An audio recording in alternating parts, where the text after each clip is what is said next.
యాదాద్రి జిల్లా భువనగిరిలో బీఆర్ఎస్ కార్యాలయంపై దాడి చేశారు కాంగ్రెస్ ఎన్ఎస్యుఐ కార్యకర్తలు. సీఎం రేవంత్ రెడ్డిని బీఆర్ఎస్ నేతలు దూషించారు అంటూ ఈ దాడికి దిగారు కాంగ్రెస్ కార్యకర్తలు. కాంగ్రెస్ కార్యకర్తల దాడిలో బీఆర్ఎస్ కార్యాలయంలోని ఫర్నిచర్ ధ్వంసమయ్యింది. అలాగే దాడి చేసిన వారిని స్థానిక పోలీసులు అరెస్ట్ చేశారు.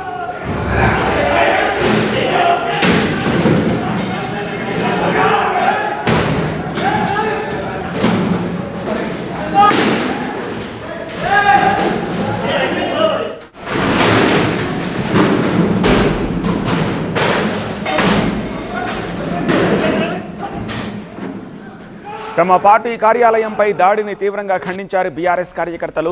భువనగిరి పిఎస్ ముందు బైఠాయించిన బీఆర్ఎస్ కార్యకర్తలు ప్రభుత్వానికి వ్యతిరేకంగా నినాదాలు చేశారు. మరోవైపు పార్టీ కార్యాలయాన్ని పరిశీలించిన మాజీ ఎమ్మెల్యే పైళ్ల శేఖర్ రెడ్డి దాడి చేసిన వారిపై చర్యలు తీసుకోవాలని డిమాండ్ చేశారు. ఒక్కరి మీద దాడి జరగలే. ప్రజల భువనగిరి కాన్స్టిట్యుయెన్సీ ప్రజలందరికీ తెలుసు నేను ఎట్లా కాపాడుకున్నా ప్రజల్ని. గుండాలతోని రౌడీలతోని ఎన్నడూ కూడా ఎవ్వరికి ఏం కావద్దని చెప్పి అధికార పక్షం కావచ్చు ప్రతిపక్షం కావచ్చు ఎక్కడ ఏం జరగలేదు. నా ఉన్న స్థలంలో ఒక్కరి మీద చేయి కూడా వేయలేదు. ఈరోజు జరుగుతుంది ఏంటి? ఇదేం పద్ధతి?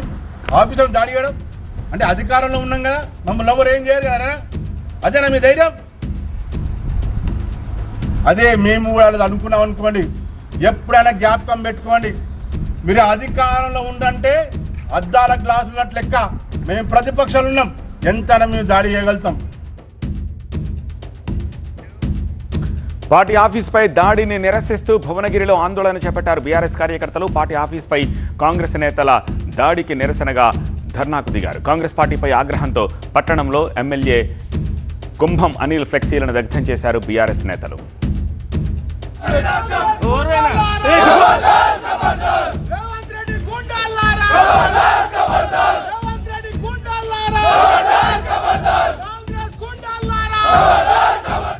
యాదాద్రి జిల్లా పార్టీ ఆఫీస్పై దాడిని తీవ్రంగా ఖండించారు మాజీ మంత్రులు కేటీఆర్, హరీష్ రావు. బీఆర్ఎస్ నేతల ప్రశ్నలకు సమాధానాలు చెప్పలేక దాడులు చేయించడం హేయమైన చర్య అని మండిపడ్డారు. అరాచకాలకు తెలంగాణ చిరునామాగా మారిందన్న బీఆర్ఎస్ నేతలు తమది గూండాగిరి మార్కు పాలన అని కాంగ్రెస్ పార్టీ మరోసారి నిరూపించుకుంటుంది అని మండిపడ్డారు.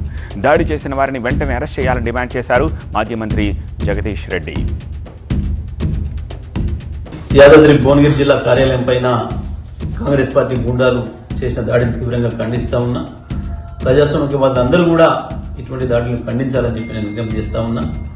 స్వయంగా పోలీసులే వెంట పెట్టుకొని వచ్చి ఈ దాడి చేయడానికి చూస్తే ఈ రాష్ట్రంలో పోలీసులు కాంగ్రెస్ పార్టీ కార్యకర్తలు కలిసి పనిచేస్తున్నారు, కలిసి దాడులు చేస్తున్నారు ప్రతిపక్షాల మీద అని చెప్పి చెప్పడానికి ఒక పెద్ద ఉదాహరణ. ఎట్టి పరిస్థితుల్లో కూడా ఇటువంటి దాడులను సహించేది లేదు. నిజంగా మేము కూడా అటువంటి దాడులు చేయాలి, ప్రోత్సహించాలనుకుంటే కాంగ్రెస్ పార్టీ నామరూపాలు కూడా ఉండేవి కావు గత 10 సంవత్సరాల కాలంలో. కానీ అది మా విధానం కాదు, మా సంస్కృతి కాదు. కేసీఆర్ గారు మాకు అటువంటి ఎప్పుడు కూడా అలో చేయలేదు.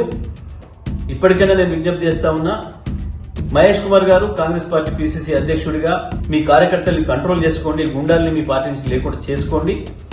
లేకపోతే మాత్రం తెలంగాణ ప్రజలు చేసే దాడిలో మీరు తట్టుకోలేరు. ఇది గుర్తుపెట్టుకోమని చెప్పి నేను విజ్ఞప్తి చేస్తా ఉన్నా.